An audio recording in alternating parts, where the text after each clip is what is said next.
Bill O'Reilly is a familiar guest on the show and a constant resource for me in my life, and it is no small coincidence that his latest work, Confronting Evil, is one of the top books in the country, and it puts him in a sweet spot of helping us understand what we are once again living through in this country.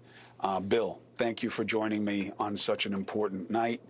Of course, it's a shock and it's a horror given his age and the stage he was in life and that young family he had. But what do you do with a situation like this? Well, first of all, let me provide some hard news perspective. We are entering a new age of evil. The last age that we had was in the 1930s, with the rise of the dictatorships all over the world that led to 100 million people dead in World War II, the Holocaust, on and on. Now, I wrote this book, Confronting Evil, to signal people that it was coming. And it was a harrowing day for me today. I was born today in 1949. And I got up, and the first thing I heard was that Putin shot missiles into Poland. Ultra dangerous, all right? Putin is as evil as they come. He's on the cover of Confronting Evil, my book. He is a psychopath who is looking to slaughter human beings. That's what he wants to do. You don't shoot missiles at a NATO member unless you are trying to upend the entire world in an evil way.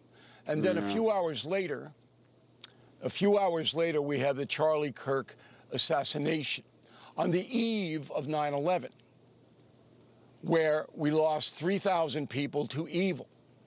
So I started the book's research and writing about a year ago, and I knew, as you say a lot in your monologue, that things were deteriorating not only in the United States. This is not an American problem. This is a worldwide problem.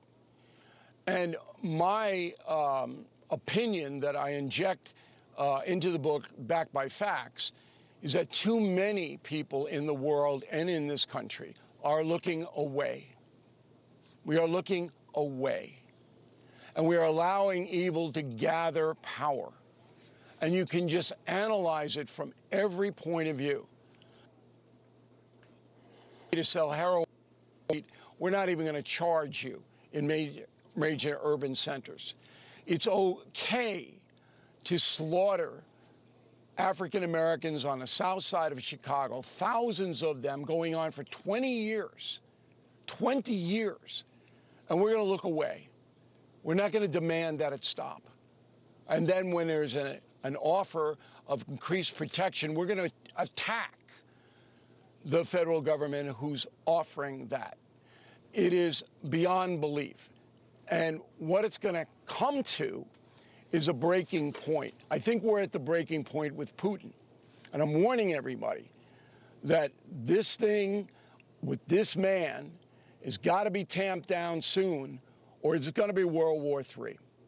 All right, that's how bad this evil man is. And if you have to break him with the banks, whatever President Trump and NATO has to do it now. It's not going to get any better. And then you go to Charlotte on the bus, okay? And then you watch this poor woman, all right, slaughtered because a man was let out on the street by a judge who knew the man was dangerous and let him out anyway. The judge looked away, wouldn't confront the evil in front of her face. She had the power to restrain the man, to put the man in custody. She did not do it. And this happens thousands of times across this country. It didn't used to happen, but now it does.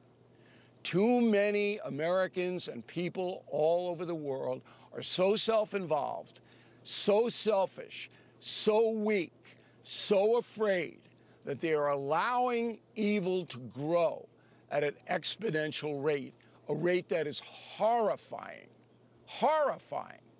And that's why I wrote Confronting Evil. And I back every single word I've just said up with facts. Thank you for watching. Subscribe below and download our NewsNation app right now on your phone, and you will get fact-based, unbiased news for all Americans.